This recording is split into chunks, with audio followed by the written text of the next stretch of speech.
Hi guys, this is Dan from Magic Pachinko Restorations with another short video on a vintage Pachinko machine.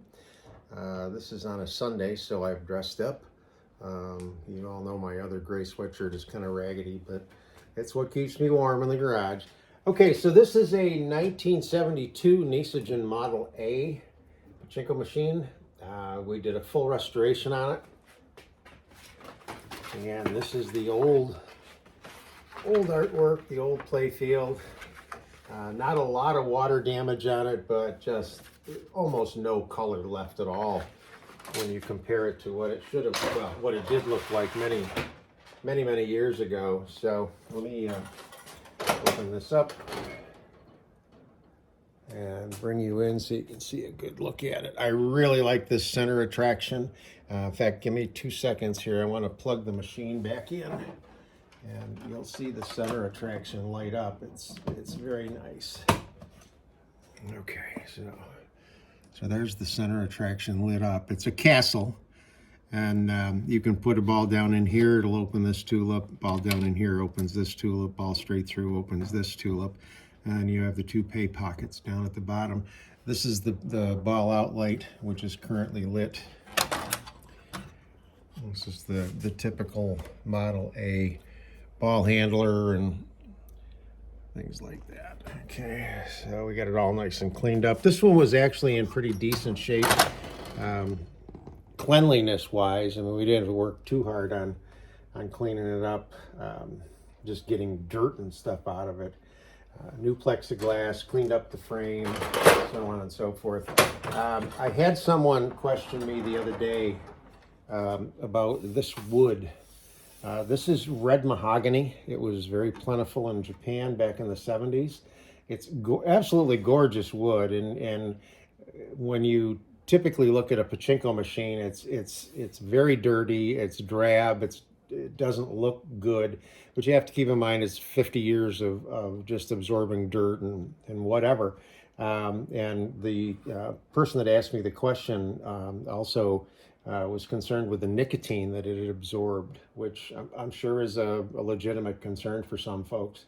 So what we do is we disassemble all of this, take all of the metal off, pull these boards out, make them just separate boards, and then I have a planer joiner that I run them through. It scrapes off all of the old bad looking wood, if you will. We sand them down, make them nice and smooth, and then it brings out the original grain, especially when you polyurethane it. So that's done to the entire cabinet all the way around and cleans it up real nice. Also, while we're doing it, this board gets separated from the main frame to get the playfield off, so it gets all sanded down, polyurethane, so that it's protected against any damage down the road with moisture. So you can see the ball out light is currently lit. That's controlled by this leaf switch right here. So normally you want the seesaw back over like that rather than like this. Get the game ready for play. The again, ball light out is on, and it's controlled by this leaf switch, which is currently being pressed down because of this. When this goes up, when there's enough balls in here, it'll go up and turn that light off. Okay, so when you go to load a Model A, the biggest thing you need to be concerned with is to watch the ball dump position, and the ball dump opening or opener, whatever you want to call it, is right here.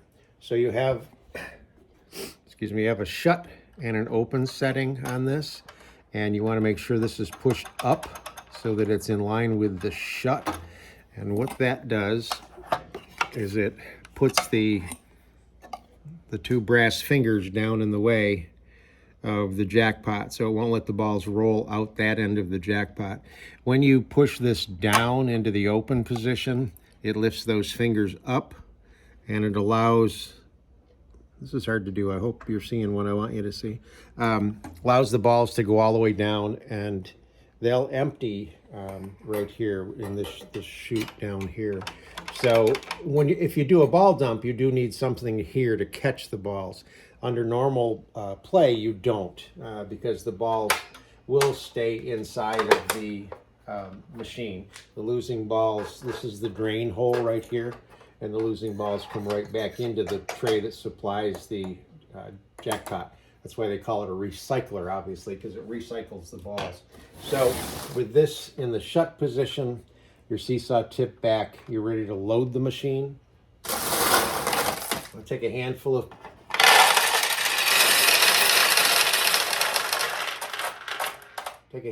Pachinko balls. Initially, they will run through the system and all the way over to here and fill the jackpot. Then they start to back up.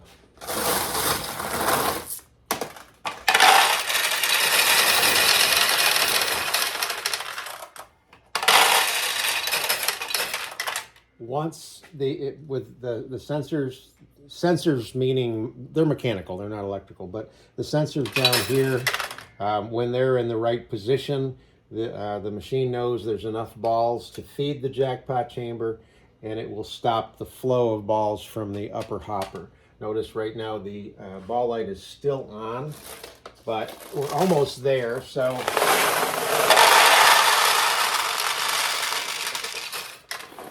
you would take the vast majority of the balls that you own.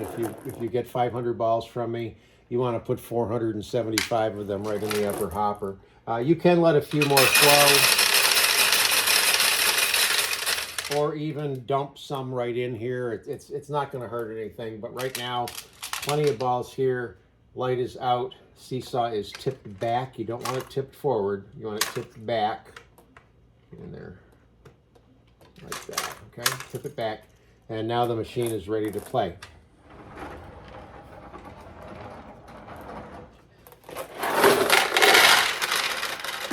So the way that a Model A works is that obviously you launch a ball, hope to get a win. The losing balls go through the drain back into the recycling portion, the hopper, and keep feeding the jackpot. When you do get a win, let's see if we can get a win here.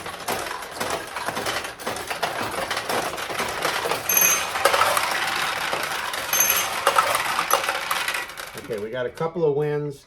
The actual winning ball, the ball that you played that went into the machine, is designed to come out into this lower tray down here. And the 14 balls that are in the jackpot chamber will come out into this tray.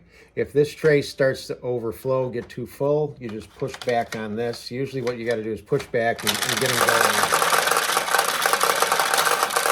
And that will let them roll down into this. And it's actually easier to scoop them out of here if you need them. You can, well, you wouldn't need them up here, but you would put them in the back and just drop them into the upper hopper. So again, when tulips are closed, they're a much tougher target. Interesting, when I was arranging the nails, I was getting the ball to drop down through here quite often, but it wouldn't get into here. It would come down and then bounce away. So I tried tweaking some different things, and then all of a sudden I couldn't get the ball to go down there to save my life. So I have gotten it to go down in there, but we'll see what happens here. There, it just went in.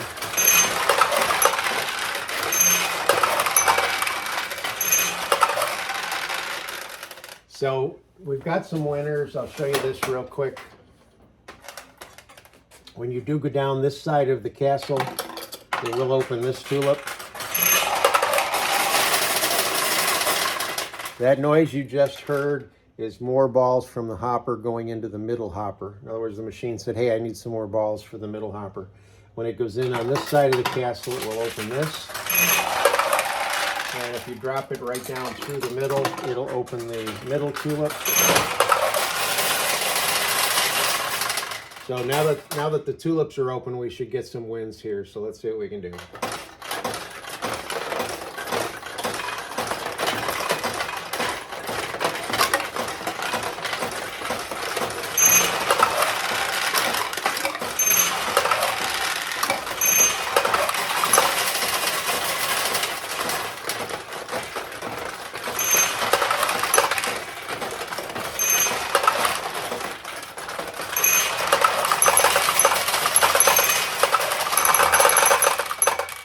Wow. So that's the 1972 Nishijin Model A. Hope you like it.